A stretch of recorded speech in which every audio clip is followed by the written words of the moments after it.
Hi everyone, I'm Neil, and in today's video I'm going to show you exactly how you can use a Speedlight and a MagMod modifier to create awesome off-camera flash silhouette portrait photographs like these. And trust me, shots like these are actually very easy to do when you know what to do. So, let's crack on.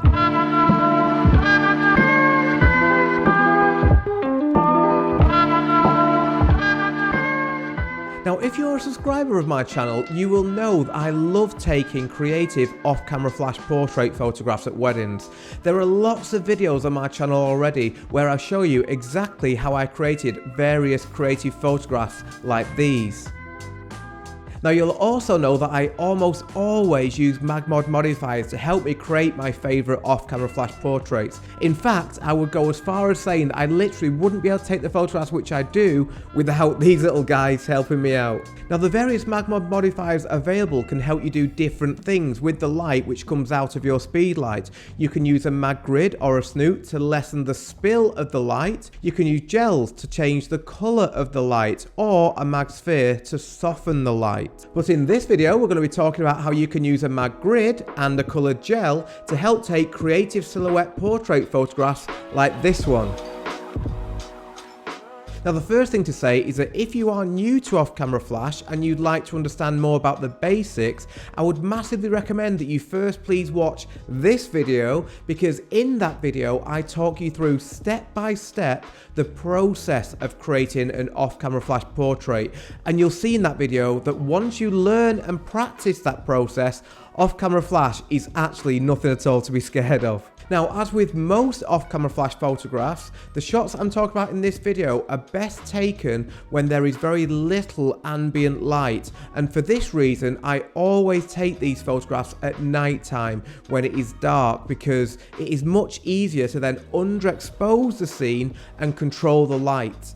Now, the next step is you want to find a relatively clean wall or background. The cleaner the background which we use, the better the overall result will be. A white wall is perfect, but it is still possible to take these shots on darker backgrounds. Now, these shots can be taken either inside or outside, but again, the main thing is to find a clean background. The cleaner and less distracting the background, the better the final shot will be. Now, as you can see in this example, if we take a shot with no modifier, then we're going to end up with something like this. You could use this as a background, but because the light is just so wide and there is so much spill, it's not going to be a great shot. And this is where the MagMod MagGrid comes in. It's pretty crazy to me just how big a difference this little guy has on the light. But as you will see here, as soon as we put a grid on the Speedlight, the light becomes much more controlled and we are left with a smaller circle of light. What I then like to do is add on a MagMod gel to the Speedlight as well, like this.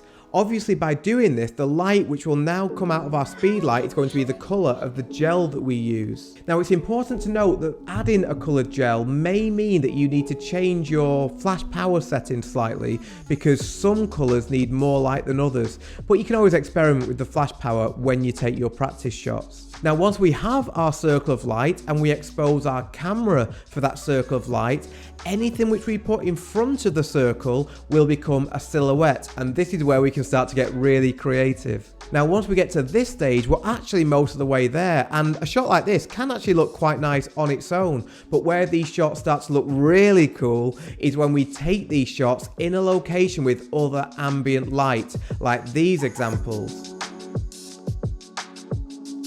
Another thing which I like to do at this stage, and it can look really cool, is shoot through my FRACTAL filter. I will link up here to a full behind the scenes video where I do exactly that to create this image.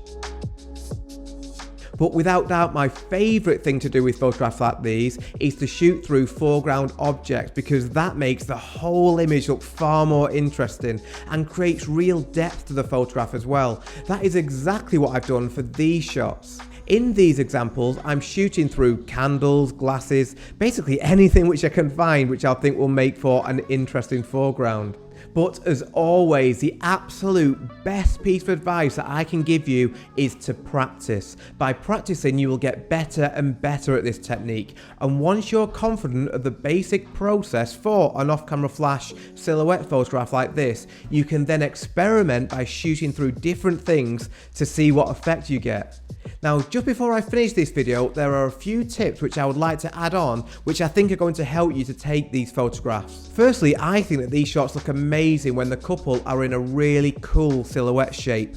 But because I often take these shots at the very end of a wedding day, there is often a party going on and lots of loud music. So the reality is it's not very easy to talk to my couples whilst I am taking these shots. So in these situations, I would recommend just going for a simple pose rather than trying to make anything too complicated. Secondly, remember that silhouettes are all about shape and separation.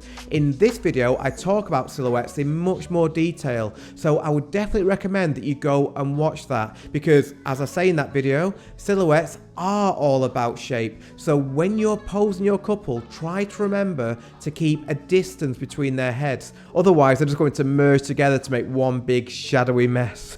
Thirdly, make sure that you place the light stand and the speed light behind the couple so that it is hidden and you can't see it in the final photograph. And finally, the hardest thing you'll probably find when taking off-camera flash silhouettes like these is placing your couple within the circle. But for these shots to work well, it is very important that you do that. So if your couple are too big in the circle, move the couple and the speed light further away from the wall. Likewise, if your couple are too small, move the speed light and the couple nearer to the wall. As always, I hope you've enjoyed this video. If you have, could I please ask you just to hit the little like button below the video, because that really helps me out. And also, please leave a comment below just to let me know what you think. Is this an idea that you will be trying? I would genuinely love to know. So, as always, thank you very much again for watching, and I will see you next time.